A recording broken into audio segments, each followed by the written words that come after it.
Le roi est mort pour toi. Imagine ce prix. Dieu est mort pour toi. Imagine ce prix.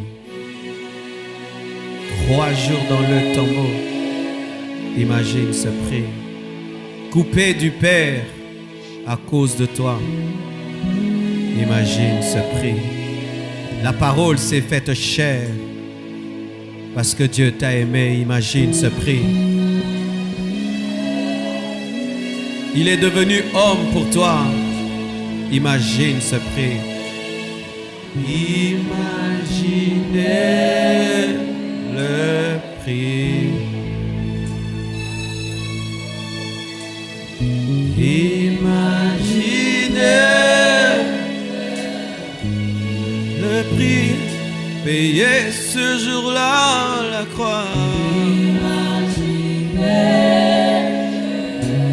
Les anges étaient étonnés, ne comprenaient pas. Qu'est-ce qui se passe?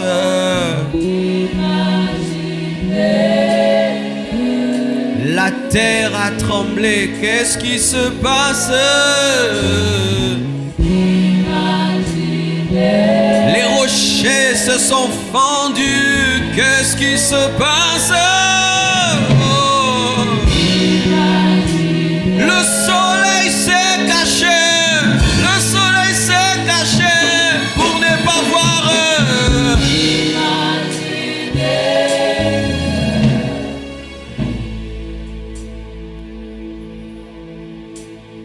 Imaginez.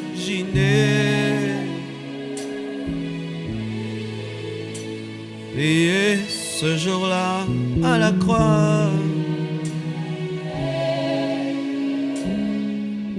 Eli, Eli, lama sabachthani.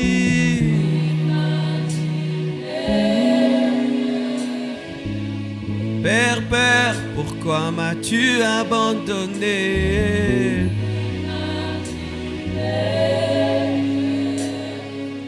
Déconnecté du Père pour toi, enfin que tu sois connecté au Père.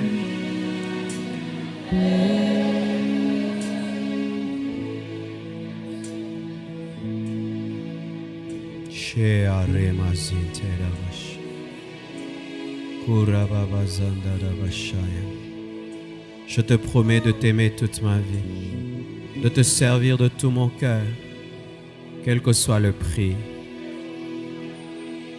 Je promets de répondre par l'amour à l'amour. Je promets, Seigneur, de me livrer totalement, de te servir jusque dans ma vieillesse, avec le même zèle, avec le même engagement. Je te promets de toujours te donner le meilleur de moi, toujours le meilleur de moi, Seigneur. Je ne peux comprendre avec l'intelligence des hommes ce que vraiment tu as fait à la croix. Aide-moi par le Saint-Esprit à comprendre ce grand prix payé à la croix ce jour-là. Dieu ne peut mourir, mais pour moi tu es mort, afin que je vive éternellement. Merci Jésus, le sacrifice parfait qui seul peut sauver. Père, bénis ta parole, bénis ton peuple et accorde-moi la grâce de prêcher sous l'onction du Saint-Esprit. Que tous les voiles de la religiosité tombent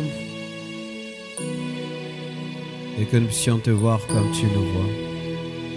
Je te prie, Seigneur.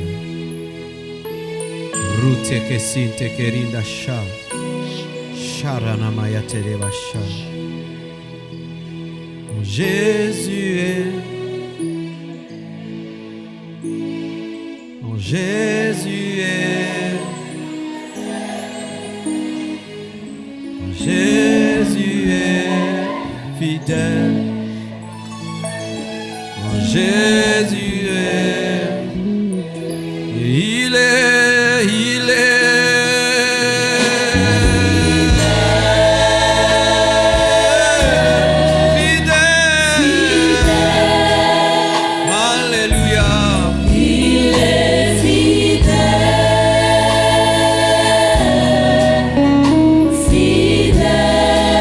Seigneur,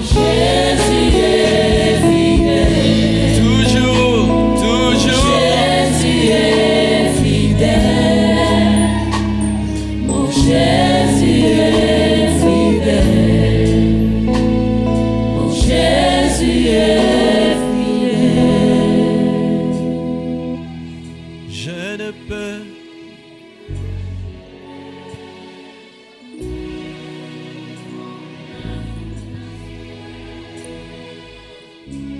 à la croix.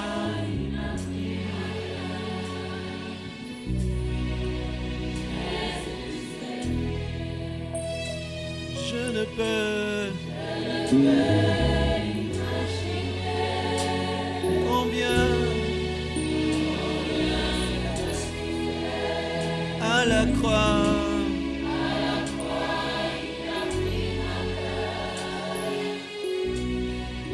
Il est.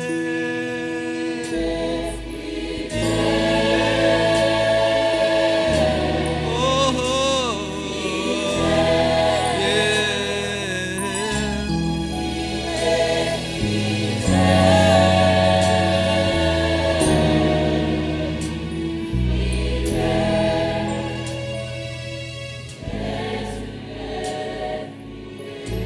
mon Jésus, mon Jésus,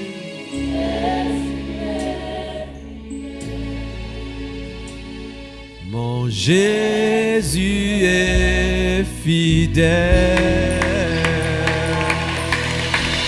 Acclamons la fidélité de Dieu en son Fils Jésus-Christ, mort à la croix, ressuscité le troisième jour. Acclamons la fidélité de Dieu. Acclamons l'amour de Dieu. Acclamons sa bonté. Acclamons. Il est fidèle. Oh, gloire à toi, Père. Au nom de Jésus, j'ai ainsi prié. Amen. Gloire au Seigneur. Je vous salue au nom de Jésus. Soyez les bienvenus à l'église La Compassion si c'est pour votre première fois de vous retrouver au milieu de nous. Ça fait un bout de temps que nous sommes en train de parler en termes d'évangélisation et j'ai eu à donner une formation sur l'évangélisation. Je crois qu'en entrant, on vous a donné des dépliants qui résument un tout petit peu tout ce qui a été dit pendant la semaine au sujet de la passion des âmes et de l'évangélisation. Et si vous voulez vraiment avoir toute la matière, c'est mieux d'aller au niveau de la presse et demander tous les enseignements qui ont été donnés sur cela ou de télécharger notre application sur App Store et sur Google Play Store. Vous tapez Pasteur Marcelo Tounassi, vous aurez l'application avec tous les audios. Pour l'instant, ce sont les audios qui sont disponibles. Nous sommes en train de parler des arguments que les inconvertis présentent pour ne pas donner leur vie à Jésus-Christ. J'ai parlé d'un argument où ils disent « pas aujourd'hui ». Ce n'est pas encore mon temps de me convertir. Et nous avons donné des versets pour les convaincre que c'est aujourd'hui. Amen. De deux, il y a d'autres qui disent « c'est trop tard. Je suis trop mauvais pour me convertir. Dieu ne peut pas recevoir quelqu'un comme moi. » Nous avons également donné des arguments pour convaincre de telles personnes.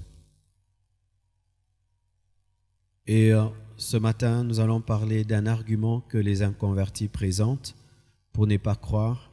Ils disent que Dieu est amour et Dieu ne peut envoyer sa créature en enfer. Qui a déjà entendu un païen dire ça? Dieu est tellement bon qu'il ne peut pas envoyer sa créature en enfer. Nous allons nous tenir debout pour lire la parole de Dieu dans Matthieu 22, verset 13 jusqu'au verset 14. Matthieu 22, verset 13 à 14. La Bible dit, « Alors le roi dit aux serviteurs, « liez-lui les pieds et les mains et jetez-le dans les ténèbres du dehors, où il y aura des pleurs et des grincements de dents, car il y a beaucoup d'appelés, mais peu d'élus.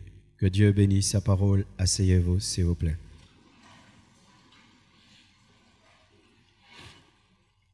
Il y a certains hommes qui se freinent à la grâce de Dieu, qui se bloquent à la repentance en présentant cet argument. Dieu est trop bon pour envoyer sa créature en enfer.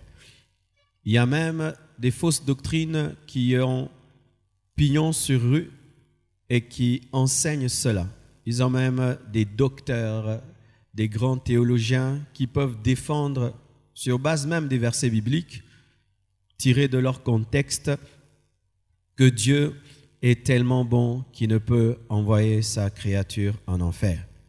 Et je vous assure, c'est une théologie très séductrice parce qu'elle nous présente un Dieu bon et que humainement nous aimerions avoir quelqu'un qui finit toujours par tolérer et comprendre.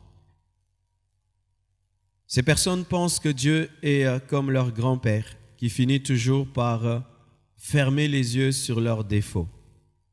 Ils disent: comment Dieu peut créer un homme et le jeter en enfer? Ce Dieu-là, c'est le diable. Ainsi, ces personnes pensent que tous les morts vont au ciel. Vous allez remarquer que même sans qu'on puisse dire qu'on n'y croit pas, qu'on y croit, voyez comment nous nous comportons souvent dans les deuils. Nous avons tendance à sanctifier les morts. Il est allé au ciel. Il est allé au ciel. Écoutez ce que nous disons quand quelqu'un meurt: repose-toi en paix. Pensez-vous vraiment que tout homme se repose en paix? J'aimerais vous dire que la plupart d'hommes ne se reposent pas en paix. La plupart d'hommes ne meurent pas pour aller au ciel. La plupart meurent et vont en enfer. Mais on veut nous présenter une humanité qui vit dans le péché mais qui finit au ciel. Il est allé au paradis. Lorsqu'un parent meurt et que les parents veulent consoler l'enfant, qu'est-ce qu'on dit toujours? Papa est au paradis avec Dieu. Maman est au paradis avec Dieu. Est-ce que c'est vrai que ces personnes sont au paradis? C'est une doctrine fausse d'un Dieu compréhensif, un Dieu tolérant qui finit par accepter tout le monde. Mais lorsque nous lisons Matthieu 22, versets 13 à 14, et heureusement, ce sont les paroles de Jésus-Christ lui-même qui est la vérité. Jésus-Christ qui est l'amour de Dieu manifesté sur terre. Jésus-Christ dit: alors le roi dit aux serviteurs: liez-lui les pieds et les mains et jetez-le dans les ténèbres du dehors, où il y aura des pleurs et des grincements de dents. Jésus-Christ parlait de l'enfer. Jésus a parlé de l'enfer, mes frères et sœurs. Jésus n'a pas parlé que des miracles dans son ministère. Jésus-Christ n'a pas seulement parlé des bénédictions, il n'a pas seulement parlé du pouvoir que l'Église aura d'imposer les mains aux malades. Jésus-Christ a prévenu ceux de sa génération au sujet de l'enfer. Jésus-Christ parlait de l'enfer et c'est dommage aujourd'hui que de moins en moins les prédicateurs prêchent sur l'enfer parce que nous voulons faire genre, nous voulons faire bien, nous voulons mettre les gens à l'aise. Mais Jésus a parlé de l'enfer. Lui qui est l'amour de Dieu, la parole faite chair, l'amour de Dieu à 100%, qui comprenait parfaitement le plan de Dieu, Jésus-Christ s'adressant à son auditoire disait que certains vous serez jetés au dehors, là où il y a des pleurs et des grincements des dents. Et lorsque même je vois les statistiques que donne Jésus-Christ, qu'est-ce qu'il dit? Beaucoup d'appelés, peu d'élus. Lorsque tu lis beaucoup d'appelés, peu d'élus, ça veut dire que Dieu appelle toute l'humanité à aller au ciel, mais il y a peu d'hommes qui entrent au ciel. Mes frères et sœurs, en ce lieu, ceux qui iront au ciel sont peu nombreux. Je vous assure. Si ce n'était pas le cas, comment se fait-il qu'il y a tellement d'églises dans notre nation et il y a autant de péchés, autant de corruption? Pourquoi? Ce sont ces mêmes personnes qui vont à l'église, qui chantent, qui dansent, qui disent être chrétiennes, mais qui ne marchent pas dans la parole. Beaucoup d'appelés, peu d'élus. Jésus, qui est l'amour de Dieu, a parlé de l'enfer. Et lorsqu'un homme veut présenter l'amour de Dieu pour ne pas se convertir, disant que Dieu m'aime, même si je ne crois pas, j'irai au ciel. Présente-lui les paroles de Jésus. Jésus, qui est l'amour de Dieu, a parlé de l'enfer, a parlé de beaucoup d'appelés et de peu d'élus. L'enfer existe et l'enfer n'est pas créé par le diable. La plupart des temps, on parle de l'enfer comme étant un lieu dans lequel le diable se sentira à l'aise. Ce n'est pas doctrinal. Le diable ne sera pas à l'aise en enfer. Lui-même va brûler en enfer parce que le diable n'a pas créé l'enfer. Et l'homme et les démons, tous souffriront en enfer. Et lorsque des gens donnent des visions disant « j'étais en enfer et les démons torturaient les gens », c'est archi faux. En enfer, les démons ne torturent personne. Parce qu'eux-mêmes sont torturés par le feu. Pour l'instant, les âmes sont torturées en attendant d'être jetées en enfer. Mais une fois que nous serons au temps de la fin, aucun démon ne pourra toucher un autre homme parce que tous vont souffrir. L'enfer n'a pas été créé par le diable. L'enfer est créé par le Dieu d'amour. Le Dieu d'amour. Lorsque tu te tiens devant un homme qui refuse de se repentir et de se convertir parce que Dieu est amour, dis-lui, le Dieu d'amour a créé l'enfer qui est le plus grand feu. Et il dit que beaucoup iront dans le feu. Ce n'est pas moi qui dis, j'aimerais changer de doctrine, vous prêchez autre chose. Mais quand je lis la Bible, on nous dit que large est le chemin qui mène à la perdition. Et beaucoup sont ceux qui l'empruntent. Et étroit est le chemin qui mène à la vie éternelle. Et peu sont ceux qui l'empruntent. Même ici, dans cette église ce matin, peu de gens sont sur l'étroit chemin. Je vous assure. L'étroit chemin. L'étroit chemin n'est plus prêché. Chers prédicateurs, reprêchons l'étroit chemin. Car si l'étroit chemin n'est pas prêché, les fidèles ne le verront pas. Il faut présenter la petite porte pour que les gens s'y engagent. N'ayez pas peur lorsque vous êtes face à un païen de lui parler de l'enfer. Lorsqu'il pense que Dieu est tellement bon que jamais il ne peut jeter un homme en enfer, alors que Dieu dit qu'il en jettera beaucoup. Beaucoup d'hommes finiront dans le feu. Luc 13, verset 1 à 5, un autre verset qui lui est complémentaire. Luc 13, 1 à 5. Lorsqu'un homme te dit que Dieu est tellement bon et qu'il fermera ses yeux sur ce péché, que ça ne sert à rien qu'il se convertisse, voilà encore un autre passage. La Bible dit, en ce même temps, quelques personnes qui se trouvaient là racontaient à Jésus ce qui était arrivé à des Galiléens dont Pilate avait mêlé le sang avec celui de leur sacrifice. Il leur répondit, croyez-vous que ces Galiléens fussent de plus grands pécheurs que tous les autres Galiléens parce qu'ils ont souffert de la sorte? Non, je vous le dis. Mais si vous ne vous repentez pas, vous périrez tous également. Ou bien, ces 18 personnes sur qui est tombée la tour de Siloé et qu'elle a tué, croyez-vous qu'elles fussent plus coupables que tous les autres habitants de Jérusalem? Non, je vous le dis. Mais si vous ne vous repentez, vous périrez tous également. Les apôtres pensaient être des personnes privilégiées. Ainsi pouvaient montrer le malheur qui arrivait à d'autres.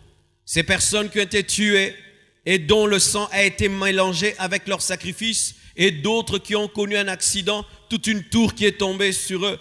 Oh, ce sont des maudits. Nous sommes exceptionnels. Les gens, souvent, au nom de l'amour de Dieu, pensent être exceptionnels. Dieu peut frapper les autres, pas moi. Dieu peut maudire les autres, pas moi. Tu entends dans son langage, il est en train de dire qu'il est un être au-dessus des autres. Que Dieu peut envoyer les autres en enfer, sauf lui. Pourquoi? Parce qu'il est privilégié. Bien-aimé, Dieu n'a pas de chouchou, Dieu n'a pas de chéri. Dieu n'a pas de chouchou, Dieu n'a pas de chéri. Et il a démontré avec Moïse. Moïse qui voyait Dieu face à face. Dieu lui a dit, tu n'entreras pas. Parce que seulement il a frappé le rocher au lieu de parler au rocher. Es-tu plus que Moïse?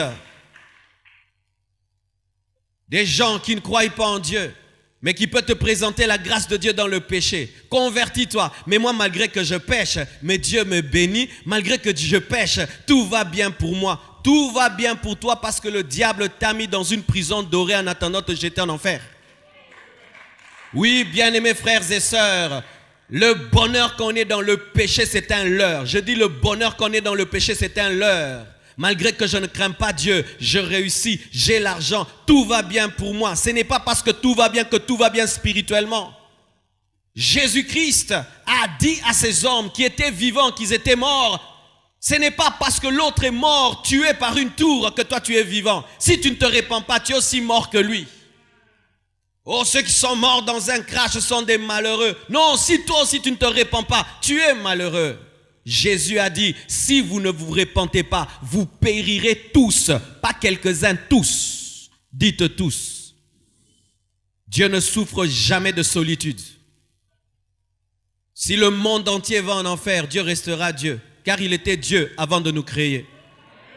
Il y a des gens qui croient que Dieu s'arrange à avoir de la compagnie au ciel. Bien aimé, il a des myriades et des myriades d'anges qu'il adore. Gabriel, Michael adore, et des anges dont nous ne connaissons pas les noms l'adorent. Dieu est déjà très entouré. C'est nous qui ratons lorsque nous ne croyons pas. Dieu ne rate rien. Car tu es sorti de la terre, il peut recréer encore des myriades d'hommes. Alléluia, vous qui pensez que vous êtes tellement spéciaux que si vous ne croyez pas, la fête au ciel n'aura pas lieu. Bien-aimés, détrompez-vous. Nous allons célébrer le Seigneur, adorer, et nous oublierons même que vous avez existé. Nous oublierons même que vous avez existé.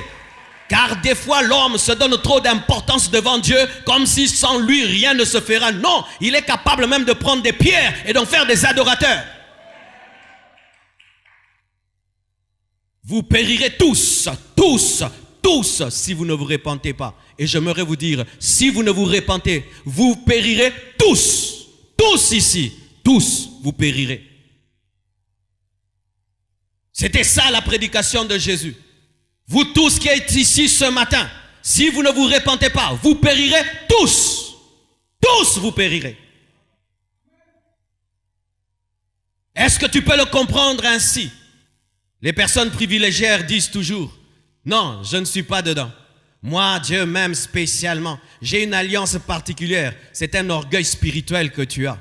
Un orgueil spirituel. Bien-aimés frères et sœurs, faites très attention. Ne pensez jamais être au-dessus des autres. Même nous, prédicateurs, nous n'avons pas une alliance avec Dieu qui nous permet de pécher. D'ailleurs, nous qui prêchons, nous serons jugés plus sévèrement. Et voici notre privilège, être jugés plus sévèrement. Oh non, parce que je fais des miracles et des prodiges, Dieu ferme les yeux sur mes péchés. Au dernier jour, je ne présenterai pas à Dieu mes croisades, les 2 cultes, les 3 cultes. Je vais me présenter seul devant Dieu. Car il est possible de dire des choses sur Dieu sans connaître ce Dieu. C'est pourquoi rassurez-vous lorsque vous prêchez des choses, que vous puissiez vous-même les vivre. Parce que je peux appliquer la parole, mais toi tu ne vis pas la parole. Oh, je fais ceci pour Dieu. En ce jour-là, plusieurs diront, nous avons fait des miracles en ton nom, nous avons prophétisé en ton nom. Mais je leur dirai, je ne vous ai jamais connu serviteur d'iniquité. Serviteur d'iniquité. Ne pense jamais être un privilégié de Dieu. Et ne pense jamais parce que quand tu pêches, rien ne t'arrive, que Dieu est en train de fermer les yeux sur tes péchés. C'est sa grâce et sa miséricorde. Je dis c'est sa grâce et sa miséricorde. Malgré tous mes péchés, j'ai des visions. Malgré tous mes péchés, quand je prie, Dieu m'entend. Alors cela t'encourage à pécher.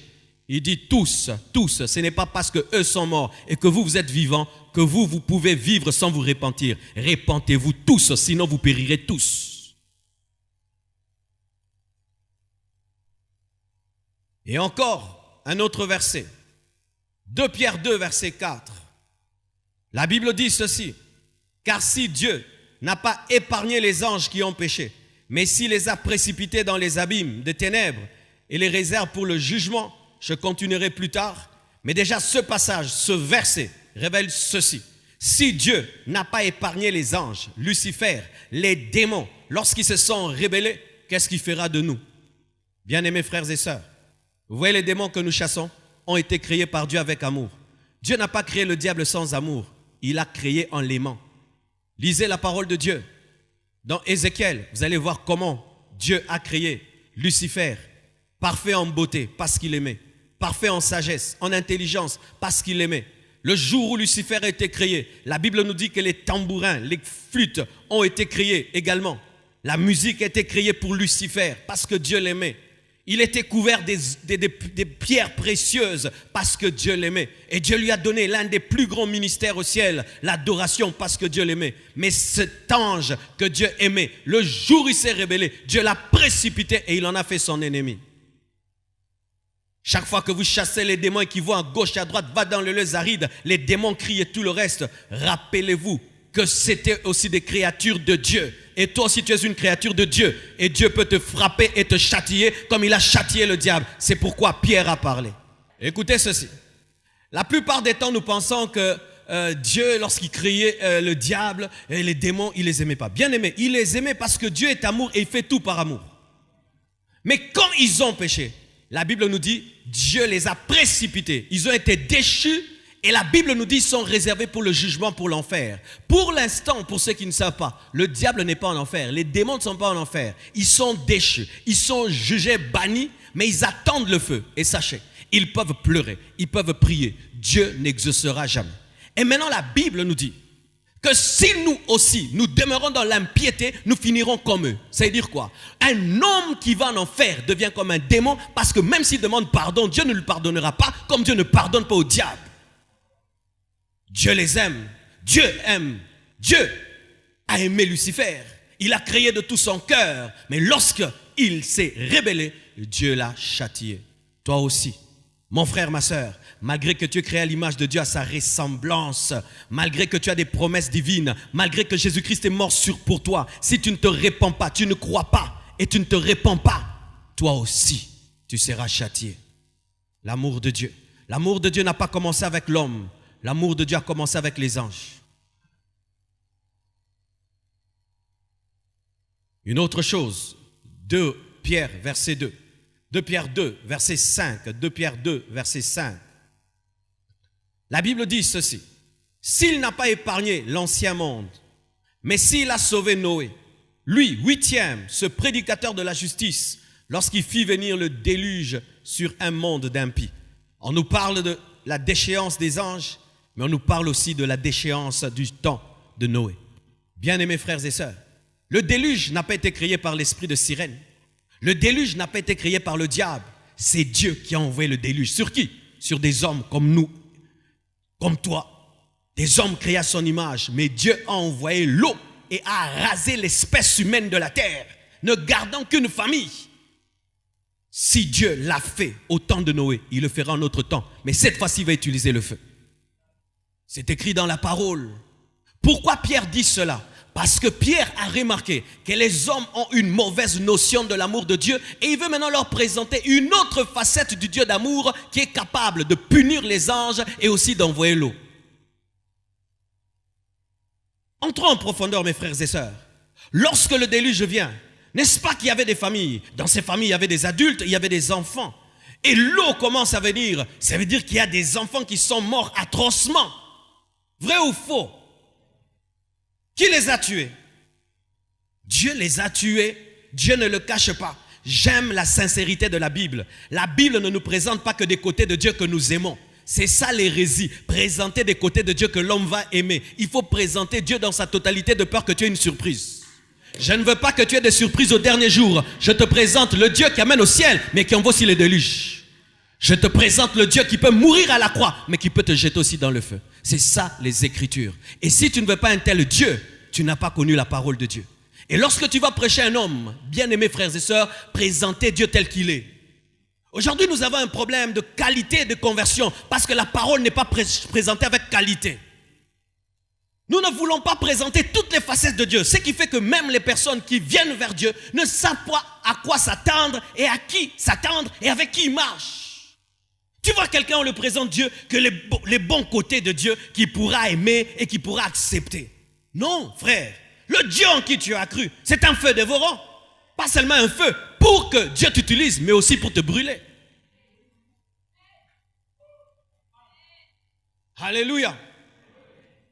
Rien qu'une famille, la famille de Noé, le prédicateur de la justice. Prédicateur de la justice. Alors que toute l'humanité était corrompue, cet homme pouvait entendre Dieu. Et Dieu n'a pas tenu compte du nombre. Tu t'imagines, toute l'humanité perdue, rien qu'une famille qui est sauvée. Dieu n'est pas dans le nombre parce que Dieu ne souffre pas, bien aimé, de solitude. Alléluia. Et le verset 6 en bas, 2 Pierre 2, verset 6. Que nous dit la Bible? S'il a condamné à la destruction et réduit en cendres, dites réduit en cendres. Réduit en cendres, comme si c'était une bombe qui est tombée sur Sodome et Gomorrhe et qui a tout détruit. Mais c'était Dieu. réduit en cendres les villes de Sodome et Gomorrhe, les donnant comme exemple aux impies à venir.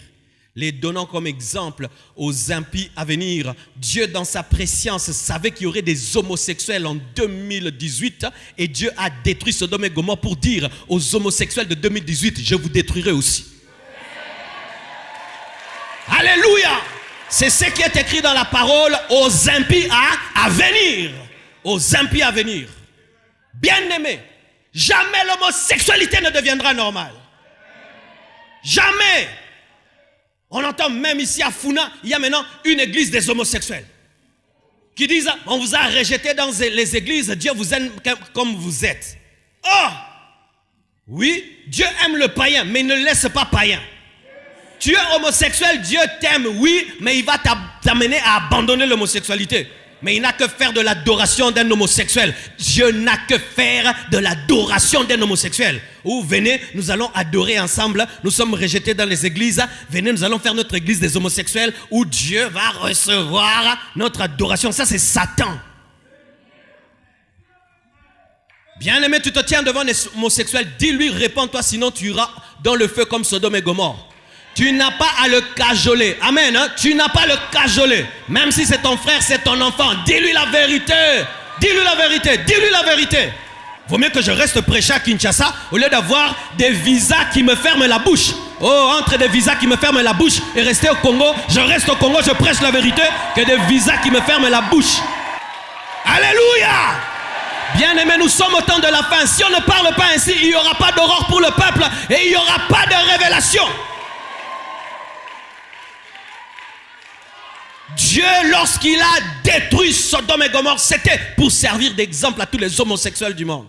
Pour dire, si vous aussi vous êtes homosexuel, je vous brûlerai. Mais pas maintenant dans une ville, mais dans un feu éternel. Un homme qui est homosexuel, qui ne se répand pas, il finit en enfer.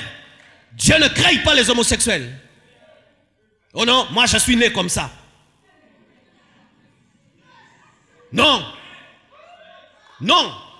Et ce qui est pire maintenant, les homosexuels commencent à fréquenter les églises et ils deviennent des amis des pasteurs, des amis des frères en Christ, de sorte maintenant qu'on est trop proche de vous, qu'on ne sait plus vous parler. Non, non, non, non, distance un peu pour le bien. Donne-moi la main que je parle. C'est devenu anormal. Pour qu'un théâtre marche, il faut un homosexuel. Pour qu'un film marche, il faut un homosexuel. Pour qu'un dessin animé marche, il faut un homosexuel. Et même, pour faire bien les cheveux, un homosexuel. Pour faire les cils, un homosexuel. Un homosexuel, de sorte qu'on oublie que ce sont des homosexuels. Est-ce que vous leur prêchez encore la parole? Vous allez faire des cheveux auprès d'eux. Vous ne leur prêchez plus. Des chrétiens, c'est un homosexuel qui te fait les cheveux. C'est un homosexuel qui te maquille. Mais jamais vous ne leur prêchez plus. Des chrétiens. Des chrétiens. J'aimais un poste, quelqu'un a dit, au temps de l'église, tous les disciples étaient des chrétiens. Mais aujourd'hui, est-ce que tous les chrétiens sont des disciples? Au temps de la Bible, tous les chrétiens, tous les disciples étaient des chrétiens. On leur appelait chrétiens. Mais aujourd'hui, est-ce que les chrétiens sont des disciples? Est-ce que Jésus-Christ pouvait avoir un homosexuel qui lui fait les cheveux sans lui prêcher? Mais vous, on vous fait des cheveux. Et vous ne dites plus rien. Tu lui payes l'argent. Et tu dis au revoir, il te dit au revoir. Non, non, non, non, ça ce n'est plus la vie chrétienne. Ça ce n'est plus la vie chrétienne. Ça ce n'est plus la vie chrétienne. Ça ce n'est plus la vie chrétienne. Et demain, tu vas finir comme un homosexuel. Car ce que tu ne condamnes pas, tu finiras par le faire. Ah oui, ah oui. Vous pensez que les gens qui sont devenus des homosexuels, certains ne l'étaient pas, mais la tolérance et la compréhension. Un jour, il te donne un bisou ici, tu laisses. Et puis un jour, il va te donner un bisou ici. Et puis tu laisses. Et puis un jour. Oh oui, demandez-leur, je sais ce que je dis. Je sais ce que je dis. Je sais ce que je dis. Certains ici, vous êtes tombés dans l'homosexualité. Demandez aux gens qui étaient à l'internat. Beaucoup de garçons qui étaient à l'internat, ils sont tombés dans l'homosexualité. Souvent, les parents, vous ne savez pas que la plupart de vos enfants qui sont allés à l'internat, surtout l'internat des garçons. Beaucoup de filles sont tombées dans le lesbianisme. Ça commence comment? Tu sais que ton amie est lesbienne, tu ne lui parles jamais. Et un jour, elle est gentille, elle te dit, je t'aime bien, tu es belle. Tu sens une fille te dit, tu es belle, mais pas comme une fille dit à une fille, mais comme un homme dit à une fille. Et tu laisses. Au lieu de lui présenter l'évangile, tu laisses. Un jour, un cadeau. Demain, un autre cadeau. Et puis un jour, et puis tu tombes. Si Dieu a envoyé le feu, et il a brûlé toute une ville, et il a sauvé que Lot et ses filles, voyez la décroissance. Au temps de Lot, au temps de Noé, une dizaine de personnes qui sont sauvées. Au temps de Lot, 3 ou 4 qui sont sauvés. 3 d'ailleurs qui sont sauvés. Et en notre temps, une seule personne sera sauvée. L'église. Une femme sera sauvée. Tu dois être dans l'église pour être sauvé. C'est pourquoi mes frères, c'est bien que nous puissions avoir des cartes de membres, mais ce qui amène au ciel, ce n'est pas la carte de membre de l'église Compassion. Je vous vois vraiment nombreux là dans les couloirs pour avoir la carte des membres. Est-ce que vous êtes dans le couloir de l'esprit pour avoir la carte de membre céleste? Car il est possible d'avoir une carte de membre de l'église, mais ne pas être enlevé. Oui, tu peux être membre de l'église Compassion sans être membre de l'église qui sera enlevé.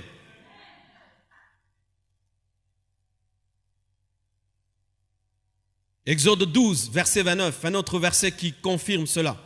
La Bible dit ceci. Au milieu de la nuit, l'Éternel frappa, on ne dit pas le diable, l'Éternel frappa tous les premiers-nés dans le pays d'Égypte, depuis le premier-né de Pharaon, assis sur son trône, jusqu'au premier-né du captif dans sa prison, et jusqu'à tous les premiers-nés des animaux. Vous savez, souvent, lorsqu'on est face à un enfant, on manifeste de la tendresse, surtout à un bébé. Et je vous assure que le jour où l'exterminateur est passé, par la volonté divine, tuer les premiers-nés en Égypte, il y avait des adultes qui étaient des premiers-nés, mais il y avait aussi des bébés qui étaient des premiers-nés. Et une femme vient d'accoucher un enfant, premier-né, et l'exterminateur passe le matin, il est mort, tué par la volonté de Dieu. Pourquoi? Ils ont refusé le sang d'un agneau. Et maintenant, quelqu'un qui refuse le sang de Jésus-Christ, s'il refusait de se mettre sous le sang d'un animal, a pu provoquer la mort des premiers-nés. Et aujourd'hui, quelqu'un refuse de croire en Jésus, en son sang, bien-aimé, il serait exterminé également. Vous voyez, nous avons chanté. Vous avez senti un grand amour de Dieu, n'est-ce pas? Mais moi, je n'ai pas seulement senti un grand amour de Dieu. J'ai réfléchi sur le prix que Dieu a payé et à quel point il tient à ce qu'il a fait. Imaginez, mes frères et sœurs, qu'on rejette ce grand prix. Qu'est-ce qui te sauvera encore? Tu dis que Dieu t'aime, alors saisis son amour. Car si tu ne saisis pas son amour, tu rencontreras sa sainteté. C'était Dieu qui a exterminé tous les premiers-nés d'Égypte. Des bébés sont morts. Même les bébés des animaux sont morts. Premier-né, tout premier-né est mort, qui n'était pas sous le sang. C'est le Dieu d'amour qui l'a fait. Romains 11, verset 21. La Bible dit ceci, Romains 11, 21. Car si Dieu n'a pas épargné les branches naturelles, il ne t'épargnera pas non plus. Voici ce qui est, selon l'image biblique, la typologie biblique. Israël est l'olivier naturel. Pourquoi? Ce sont les fils d'Abraham. Ils ont le sang d'Abraham, fils d'Abraham. Et Christ est venu comme fils d'Abraham. C'est l'olivier naturel. Mais vous savez que dans la botanique, il est possible de greffer ce qui n'est pas naturel, une branche qui n'est pas naturelle à une tige. Ainsi, je peux prendre un citronnier qui a perdu ses branches, qui a perdu sa vie. Et je prends seulement une branche de ce citronnier. Et je veux greffer cette branche à un autre citronnier qui est vivant. Et là, la sève commence à passer par le greffe. Mais sans oublier que cette branche n'était pas naturellement sur le citronnier. Qu'est-ce que Paul veut nous dire? Paul veut nous dire que si Dieu a châtié les Juifs, qui sont l'olivier naturel, fils d'Abraham, qu'est-ce qu'il fera de nous qui devenons fils d'Abraham par la foi? Lorsqu'un Congolais dit « Dieu m'aime beaucoup et moi je ne peux pas me convertir, mais je finirai au ciel », dis-lui « Es-tu plus que les Juifs ?» Les Juifs ont rejeté Jésus. Et quand les femmes pleuraient, Jésus a dit « Pleurez sur vous et sur vos enfants ». Des années après, Titus est passé par là. Il exterminait les Juifs. Et des années après, Hitler est passé par là. Il a pris les Juifs, les a mis dans des camps et les brûlait dans des fours. Juifs, fils d'Abraham, fils d'Abraham, fils d'Abraham, avec le sang d'Abraham, avec l'alliance d'Abraham, mais il brûlait dans des fours.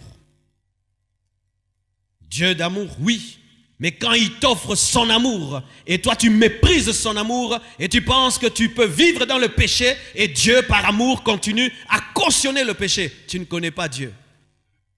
Dites à toutes ces personnes qui pensent que l'amour de Dieu le pousse à cautionner le mal, qui ne le connaissent pas.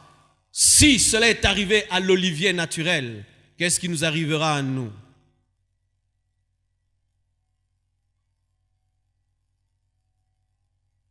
Un verset principal d'ailleurs. Pour moi, c'est le verset principal. Romains 8, verset 32. La Bible dit ceci.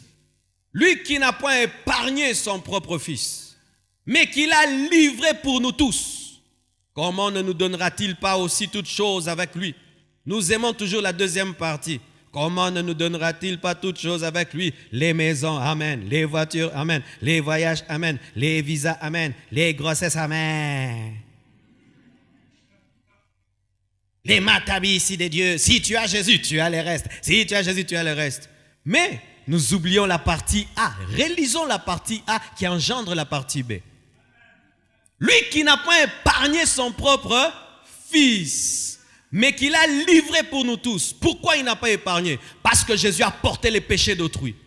Il porte les péchés d'autrui et il crie Eli, Eli, lama sabachthani, et Dieu l'abandonne parce qu'il a porté nos péchés. Maintenant, qu'est-ce qui nous arrivera à nous portant nos propres péchés?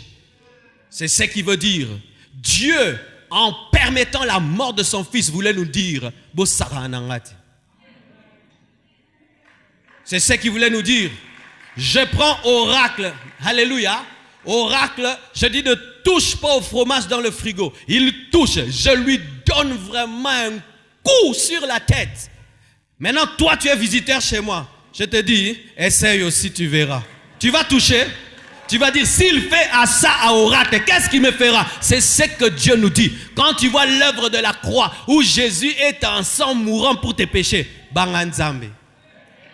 Jésus n'a pas commis le péché, mais il a été frappé. Il est né dans la sainteté, il a été frappé. Mais toi maintenant, qui es né dans le péché, Dieu m'aime beaucoup. Dieu t'aime plus que Jésus. La mort de Christ est la preuve qu'on ne joue pas avec Dieu. On ne joue pas avec Dieu. Et il pouvait dire, mon fils, je t'aime beaucoup. Tu ne fais plus 3 jours dans le tombeau. Tu fais qu'un jour. Non, il devait accomplir toute la prophétie. Jonas, ça fait 3 jours, tu fais 3 jours. Dieu m'aime tellement. Certains même pensent quoi? Que si nous allons en enfer, Dieu va se lasser de l'enfer, il va recommencer le monde. Tu regardes trop les films. Oui, si on fera 10 ans, si on fait 10 ans en enfer et on pleure. Et puis Dieu dit, non, je recommence la terre, revenez. Tu vois, étudier trop à l'Unikin et dans toutes ces universités là où on change des choses, tu penses aussi qu'un jour Dieu aussi pourra changer ses principes.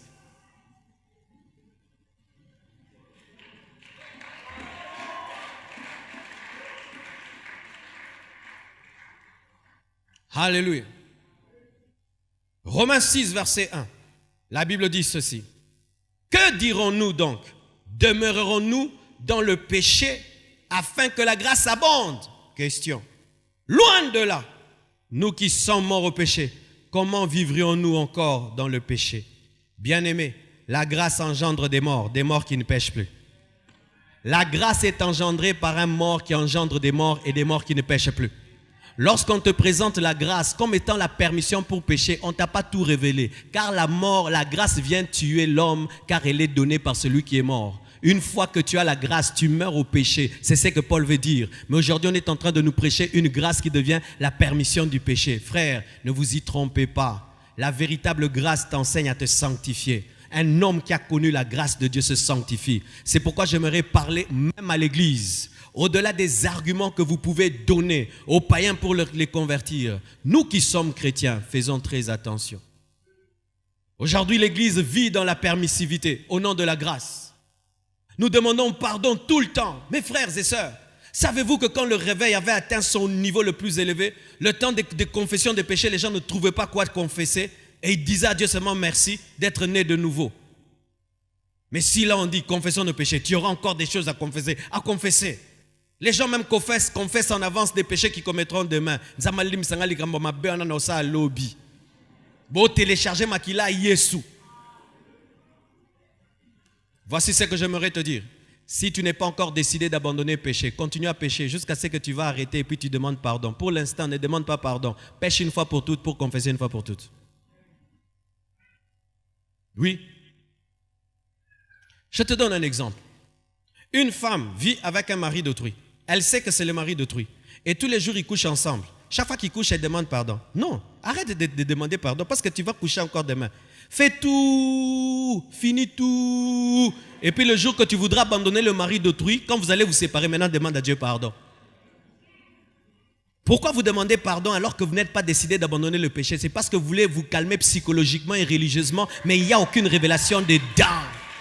Et ne pensez pas que parce que votre conscience est calmée, que Dieu est calmé, car il est possible d'être calme, mais Dieu est en colère.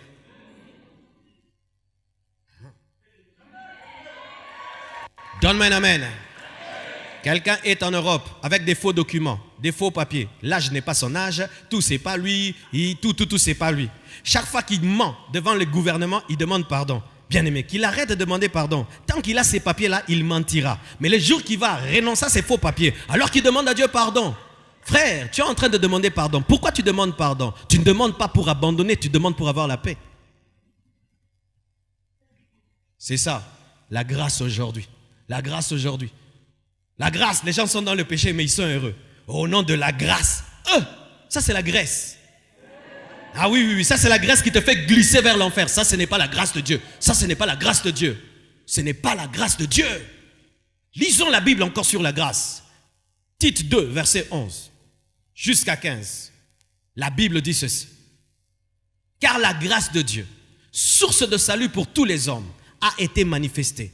Elle nous enseigne à renoncer à l'impiété et aux convoitises mondaines et à vivre dans le siècle présent selon la sagesse, la justice et la piété, en attendant la bienheureuse espérance et la manifestation de la gloire du grand Dieu et de notre Sauveur Jésus-Christ, qui s'est donné lui-même pour nous afin de nous racheter de toute iniquité et de se faire un peuple qui lui appartienne, purifié par lui et zélé pour les bonnes œuvres. Dis ces choses, Marcelo, exhorte et reprend avec une pleine autorité, que personne ne te méprise.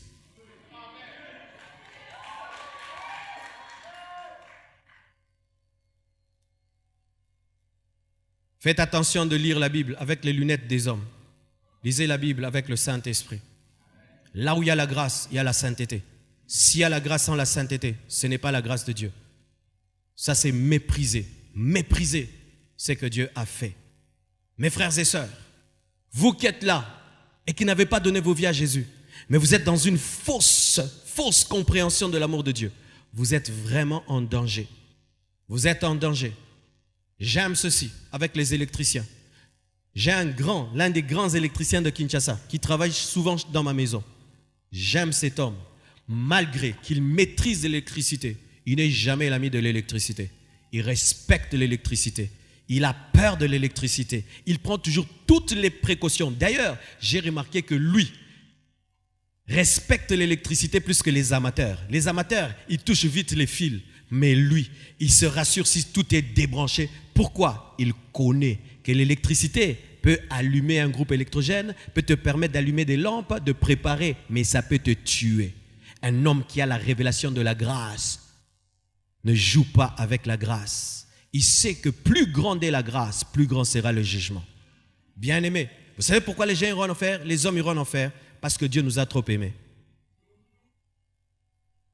N'est-ce pas? Quelqu'un qui ne t'aime pas beaucoup, le jour qu'il se fâche contre toi, tu ne sens pas trop sa colère. Mais quelqu'un qui t'a beaucoup aimé, alors, au point de se donner lui-même, le jour qu'il se met en colère, c'est grave. Les gens vont en enfer, pourquoi? Ils ont reçu le plus grand cadeau du monde. Et à part celui-là, Dieu n'a rien d'autre à leur donner. C'est pourquoi il ne peut que les envoyer en enfer, parce que ce n'est que là qu'ils peuvent être loin de cette grâce qu'il leur a donnée.